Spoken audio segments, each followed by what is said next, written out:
más que cómo es Medio Oriente, ya venimos viendo desde cómo se ha transformado la guerra, cómo ha sido el Islam, cómo ha influido el fundamentalismo, cuál fue el primer hecho o conflicto asimétrico, como fue la Segunda Guerra del Líbano. Después charlamos el jueves pasado de cómo ISIS había irrumpido en Medio Oriente y cómo se mezclaban un montón de cuestiones. Hoy vamos a ver cómo evoluciona Medio Oriente. Obviamente no vamos a ir hasta las épocas bíblicas, sino que vamos a hablar desde cómo se forma el Medio Oriente moderno, es decir, cuándo irrumpe la palabra Medio Oriente, porque si hablamos Medio Oriente quiere decir que está en la mitad de algo. Bueno, de todo eso vamos a hablar hoy. Les recuerdo, para los que no lo tienen, vuelvo, ahí tienen mis teléfonos, ahí tienen mi correo, para todas las veces que quieran, como lo han hecho. Hoy tuve la grata sorpresa de que un cadete mío del liceo, cuando tenía pelo y bigote, ¿eh? Estuvimos charlando, así que todos los que quieran, ahí tienen para manejarlo. Muy bien. Acá estoy dentro. Mi estimado, algo cambiado, nada más, de la foto. Eh, Muy bien. ¿Qué vamos a ver hoy? Tal cual les decía, cómo surge Medio Oriente, cómo llegamos hasta hoy y cuál es la situación hoy en Medio Oriente, para que ustedes vean que lo que sucede en algún lugar del mundo hoy en día, por la globalización, repercute en todos los lugares. ¿Cuáles fueron los hitos históricos que marcaron un poquito lo que lo que ha sido Medio Oriente? ¿Qué organizaciones, qué hechos fueron significativos? ¿Cuáles son las potencias hegemónicas y las conclusiones y demás? ¿Cómo se fundamenta, cómo surge Medio Oriente? ¿Cómo se interpretan los intereses? ¿Qué intereses han cambiado a lo largo del tiempo y demás? Que ya lo vamos a ver. Y cómo han ido influenciando en la región y cómo eso se ha desparramado en todos lados. Muy bien. ¿Qué es Medio Oriente? ¿O dónde está Medio Oriente? Medio Oriente es el lugar de encuentro de un montón de civilizaciones. Y ahora vamos a hacer un rápido repaso para que ustedes lo tengan en cuenta. Primero es el lugar donde se juntan las tres religiones monoteístas, como ya lo hemos charlado. El judaísmo, el primero, el cristianismo y el islamismo. Los primeros que lo ocupan a Medio Oriente fueron los persas. Ahí tienen todas las distintas dinastías hasta llegar a la Pahlaví, que ya vamos a charlar de ella y demás, que inclusive hasta el último Shah de Irán, el Shah, le cambia el nombre de Persia por Irán. Después lo tenemos a Alejandro Magno. Los griegos irrumpieron y se hicieron cargo de toda esa zona. Siempre acá estaba todo lo que era Medio Oriente. Después vinieron los romanos, que trataron de imponerse a todo a lo largo del Mediterráneo. En un momento dado, después de las invasiones de los bárbaros y demás, se dividieron. Imperio Romano de Oriente e Imperio Romano de Occidente. Después apareció el Imperio Islámico. Acuérdense todo lo que hablamos del Islam, con Mahoma, con todo lo que trae aparejada esa nueva religión de guerra. Luego vinieron las cruzadas para rescatar los lugares santos de los lugares que estaban manejados por el Islam. Después de las cruzadas, tiempo después, siglo XV, aparece el Imperio Otomano, que no es de acá, sino que venían en esta flechita, venían de todas las estepas y demás. Y después del Imperio Otomano, hasta la Primera Guerra Mundial, cuando es derrotado el Imperio Otomano, aparece un acuerdo llamado Sykes-Picot entre los británicos y los franceses y se divide en Medio Oriente. ¿Por qué se divide en Medio Oriente? Para reforzar y evitar que se hicieran cargo los otomanos y demás y los vencieran y los derrotaran. Obviamente, lo último que sucede que afecta a ese lugar es la creación del Estado de Israel el 14 de mayo del 48. Ya vamos a charlar un poquitito del tema. Y a partir de ahí, eso pasa a ser una situación más que explosiva. Directamente, ahí se torna bastante difícil manejarse en esa zona. Muy bien. Y entrando ya en detalle, vamos a hablar de por qué se llama Medio Oriente. Medio Oriente es una idea de los europeos, porque en la antigüedad, en estos tres grandes círculos de Europa, Asia y África, en el centro quedaba Medio Oriente. Y a partir de ahí, los europeos, en el siglo antepasado, siglo XIX, empiezan a llamarlo Medio Oriente porque por acá era la mitad del camino de la seda. Acuérdense que la seda salía desde China, pasaba por acá y iba a Europa. En el medio quedaba esta zona. Y en esta zona la atacaban las caravanas. Acuérdense que hablamos de el viejo de la montaña. Acuérdense de que Mahoma irrumpía en esta zona y se hizo fuerte una vez que logró combatir a todos los demás. Con lo cual, esta fue, de ahí viene el nombre de Medio Oriente. Medio Oriente es un nombre impuesto por los europeos para toda esta zona. Y fíjense todos los guerreros que estuvieron en esta zona. Los bizantinos, los árabes, los turcos, los cruzados, los mamelucos y los otomanos. Así nomás, sencillito y de alpargatas, diríamos en el campo, fíjense la cantidad de gente que estaban ahí. Esperen que voy a correrlos un poquitito, porque justo donde están las formas de volver, están las caritas de ustedes. Así que los voy a disminuir, no lo tomen a mal. Ahí está. Muy bien. ¿Me escuchan todos? Sin problema. Muy bien. Termina la Primera Guerra Mundial, en el medio este acuerdo, Sykes-Picot, y ahí se divide la parte norte para los franceses y la parte sur para los británicos.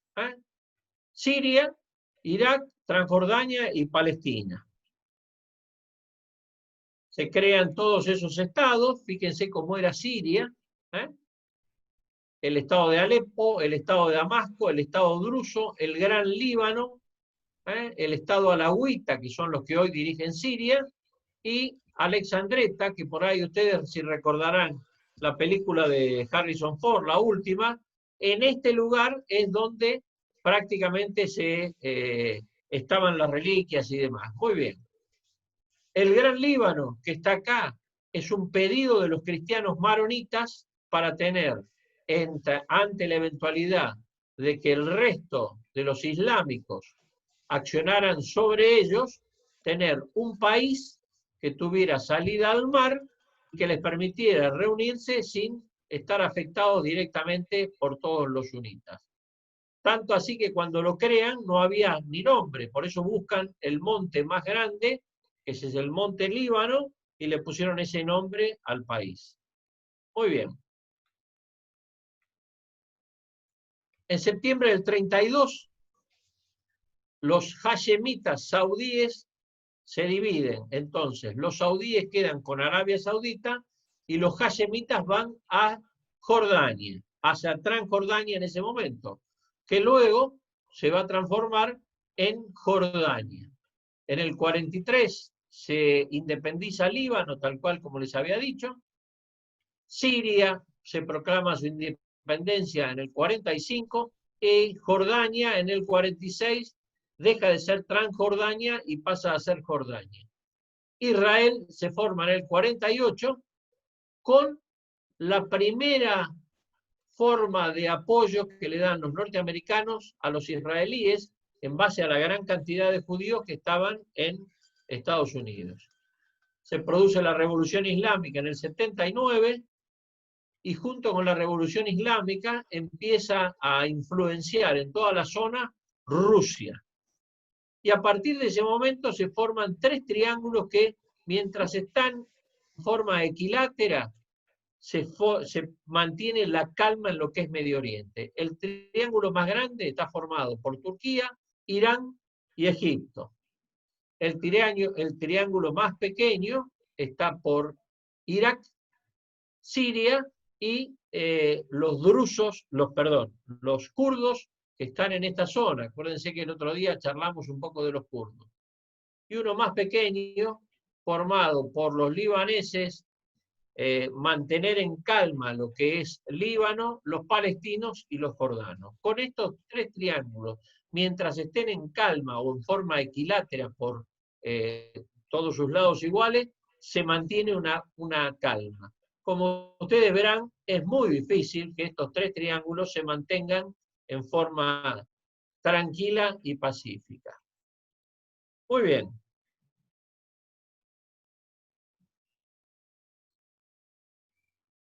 Termina la Primera Guerra Mundial, se frustra el Tratado de Sèvres, surge Turquía como tal, esta figura que lo tenemos ahí es el famoso Atatürk, es el que deroga los califatos, y es el primero que hace que un país islámico como es Turquía se separe la religión del gobierno. Acuérdense cuando hablamos de la Sharia, que hacía que uno y el otro estuviera de una forma o de otra. Muy bien. Surge en 1928 los hermanos musulmanes, donde dicen que el Islam es la única solución ante el avasallamiento de todos los poderes que querían hacerse cargo en toda la zona. Surge el Islam nuevamente como forma, y también como una forma de imponer la religión. Fíjese que los hermanos musulmanes, el escudo que tienen son dos sables. En ningún caso aparece una cruz, un rosario, ni nada de eso. Dos sables. Muy bien. Aparece el petróleo en el 38 y aparece el poder que tienen los distintos países islámicos al hacerse cargo del petróleo. Se dan cuenta de las distintas cantidades de petróleo que tiene cada uno de ellos. Se crea el Estado de Israel en el 48 y se produce la primera guerra por la independencia. Es decir, que el Estado de Israel, todo esto que está en rojo, era el territorio palestino cuando se crea, antes de que se creara, esto es en el 46, y en el 47 el plan que propone la ONU es que se queden con todo esto. Cuando se crea el Estado de Israel es un poco más pequeño, y al día siguiente de que se crea el Estado de Israel, los países árabes vecinos, Egipto, Jordania, Siria y con el apoyo de Irak, atacan a los israelíes de manera tal de exterminarlos. Combate y se produce la primera guerra de la independencia. Los israelíes, con algún apoyo externo, logran hacerse fuerte y empiezan a buscar la expansión de su territorio para tener algún lugar donde maniobrar y demás y donde ubicarse. A partir de la creación del Estado de Israel, aparece este señor, Nasser, que es el líder de tomar el tema de los hermanos musulmanes. Entonces empieza a darse cuenta de que necesitan insuflar a los países islámicos de un panarabismo, lo que llaman ellos, es decir, difundir el arabismo que sea por todos los países islámicos con una esencia nacional y socialista, y obviamente con la influencia religiosa. Este es el líder que empieza a levantar a todos los países islámicos de la zona en contra de Israel, que había empezado a lograr expandir su territorio. Muy bien.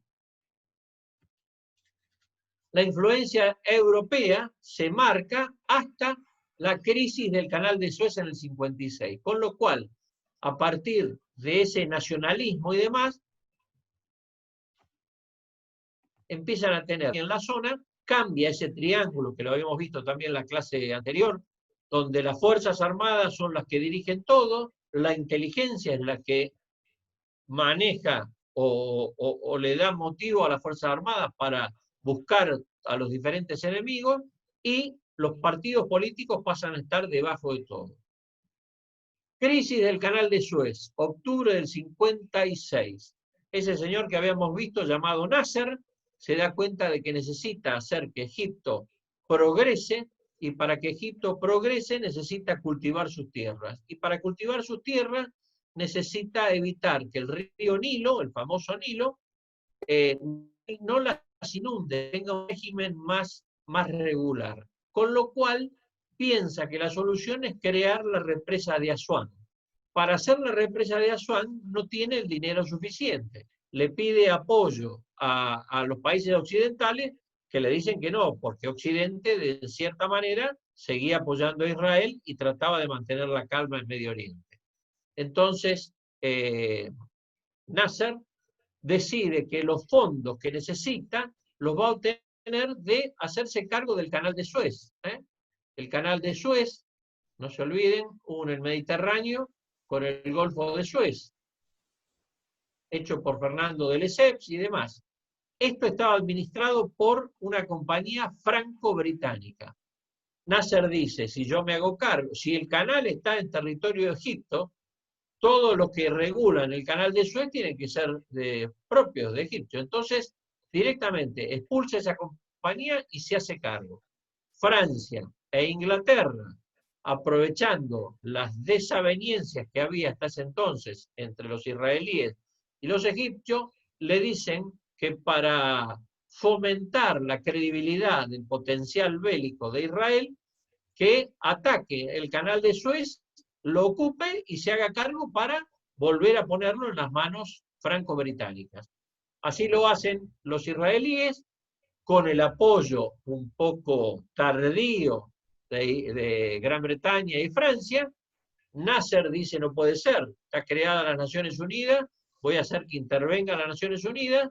Las Naciones Unidas le ordenan a Israel que desocupe, a los franceses y a los británicos que el canal debía ser egipcio, y se lo devuelve en Egipto. Con lo cual es la primera vez que la ONU interviene sin fuerza, pero con fuerza de ley, y lo que se había ganado militarmente lo pierden políticamente y se lo devuelven a sus verdaderos dueños. Nasser pasa a ser en ese momento el que maneja todo el Islam y pasa a ser el héroe de toda esa zona.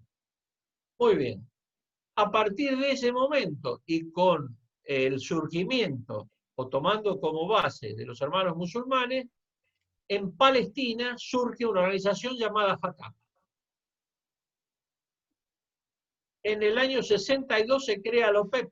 ¿Por qué? Porque ese gran caudal de petróleo todavía no tenían los países islámicos la posibilidad de manejarlo y demás. Entonces crean una organización que les permita a ellos manejar el precio del petróleo. Ahí tenemos la OPEP, formada por 14 países, tanto de África, Asia y Sudamérica. Se crea en noviembre del 62.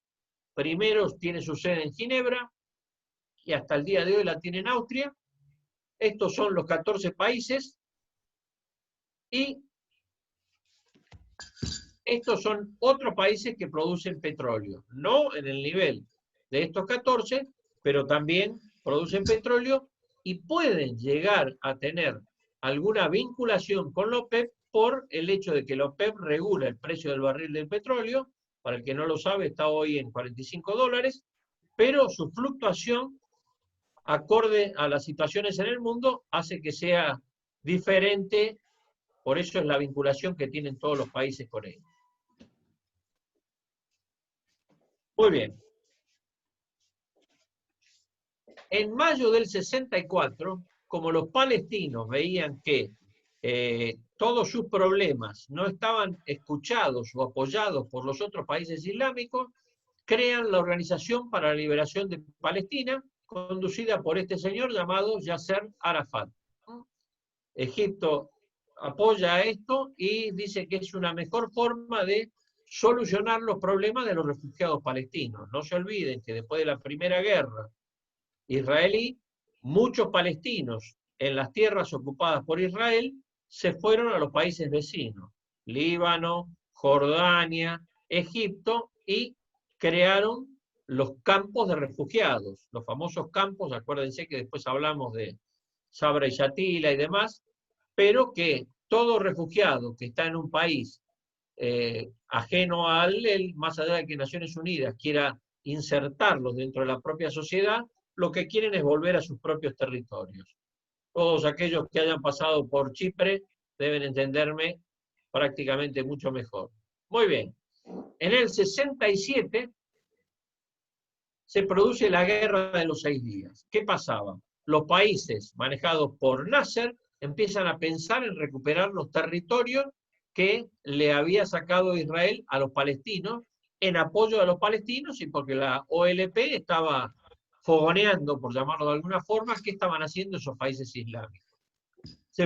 Antes de que los países, Egipto, Siria y Jordania, ataquen a Israel, Israel, en una idea de ataque preventivo, que después va a ser tomado tanto por los norteamericanos, vieja forma de trabajar, que el primero que lo impuso fue, porque todos pensamos que son los estadounidenses en este siglo, no. El rey soldado Federico de Prusia fue el primero que hizo las guerras preventivas, cuando crea Prusia. Estamos hablando siglo XVIII. Muy bien, Guerra de los 6 días, junio del 67, Israel se adelanta, combate primero con Egipto, después combate con Siria y Jordania, y establece, se hace cargo de toda la península del Sinaí. Muy bien. Segundo golpe que tienen los islámicos y los países árabes que rodean Israel en Medio Oriente.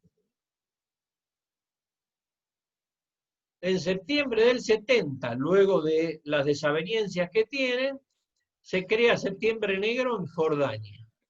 La Organización para la Liberación de Palestina busca una sede que no sea dentro del territorio israelí y lo establece en Jordania. Crean un problema a los jordanos, tanto así de que el rey Hussein de Jordania los expulsa, porque le está creando un gran problema con la sociedad.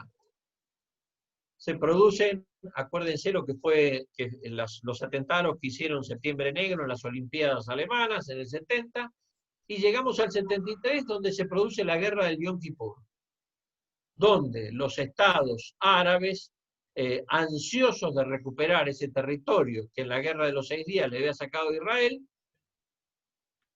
promueven una acción, se entrenan durante mucho tiempo para cruzar el canal de Suez, los egipcios, y coordinar con los ataques, más que nada con los sirios, en las alturas del Golán, producen la sorpresa, por eso se llama el Yom Kippur o el Ramadán, porque justo es el día que se iniciaba el Yom Kippur para los israelíes y el Ramadán para los árabes, y suponían los egipcios, más que nada, que los israelíes iban a estar rezando, los sorprenden, luego de 3 días de irrumpir acá, llegan a un lugar llamado la línea Bar-Lev, una gran zanja antitanque, empiezan a cruzarla y demás, y los blindados se quedan parados esperando órdenes.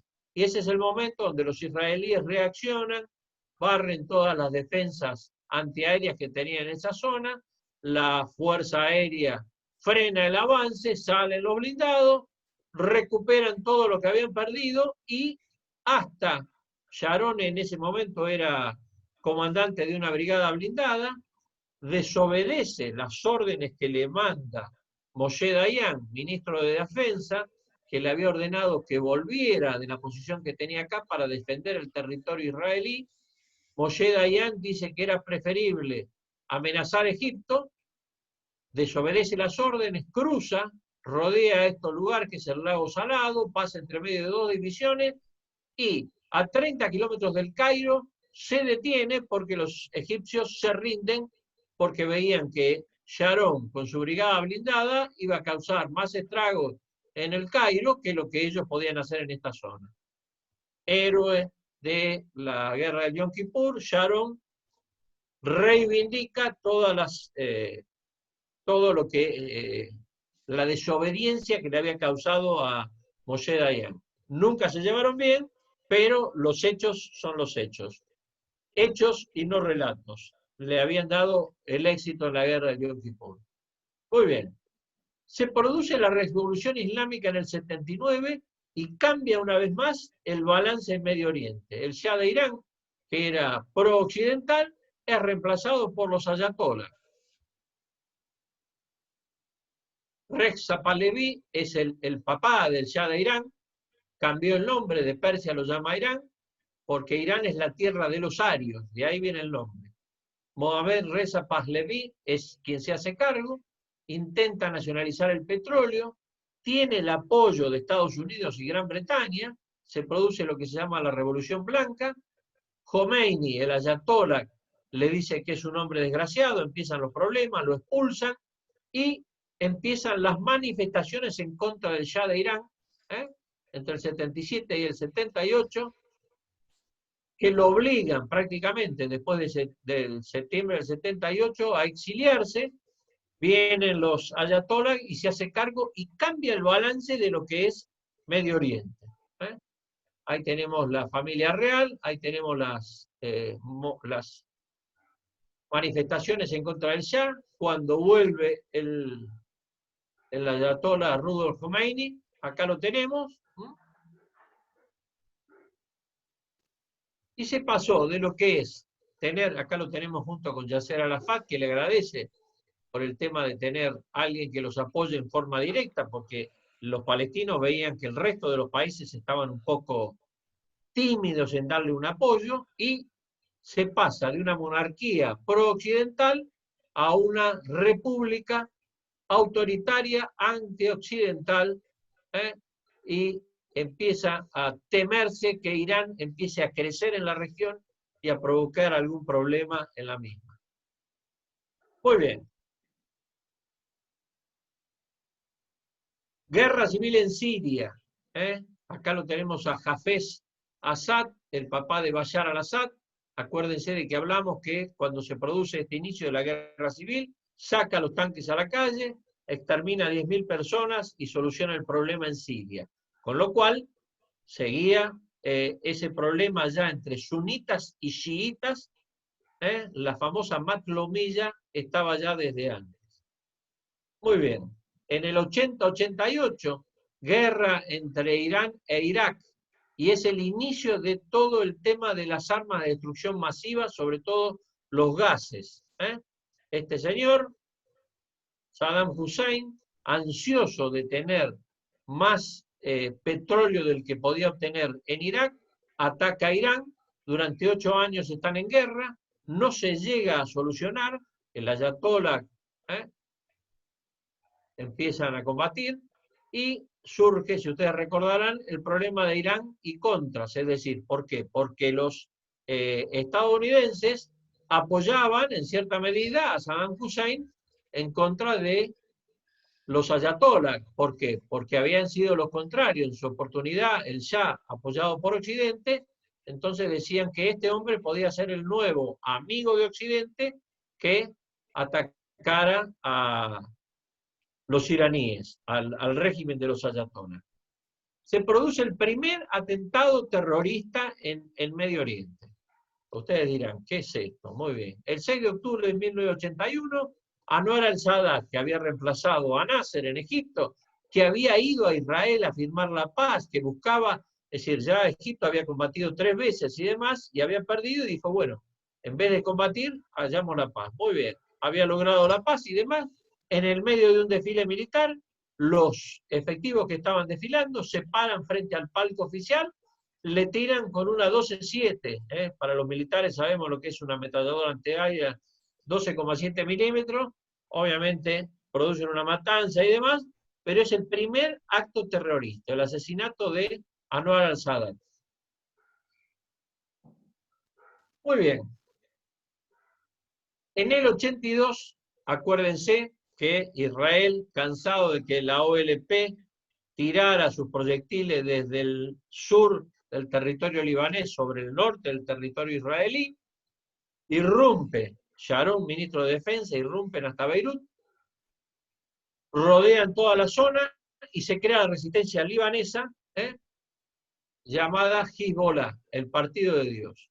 A su vez, entre el 78 y el 92 surge otro movimiento similar llamado Al-Qaeda. Al-Qaeda significa la red, fundada por este señor Bin Laden, Osama Bin Laden, y supuestamente que la finalidad que tenía Al-Qaeda era evitar la irrupción rusa en Afganistán. En algunos medios, no hay pruebas de ello, se dice que la CIA era quien trabajaba en contra de, mejor dicho, apoyando a Al-Qaeda en contra de Rusia. Se produce la primera guerra del Golfo, donde Saddam Hussein, que había quedado con grandes deudas después de la guerra entre Irak e Irán, aduce que los kuwaitíes le estaban robando el petróleo, y es la primera vez donde Naciones Unidas forma una coalición, ordena atacarlo, y bajo el emblema de Naciones Unidas se logra capturar a Saddam Hussein, mejor dicho, no capturar a Saddam Hussein, se logra liberar a Kuwait, pero se lo deja vivo a Saddam Hussein como elemento que balancee lo que es la región de Medio Oriente. En el 87 se produce la primera intifada, que es la guerra con piedra. Los palestinos, que todavía no tenían, o notaban que no tenían un gran apoyo, producen lo que se llama la guerra con piedra. Coronel, nos queda un minuto, si le parece desarrollar este tema cuando nos volvemos a conectar. No, cortamos. Cortamos y nos volvemos a conectar. Bien.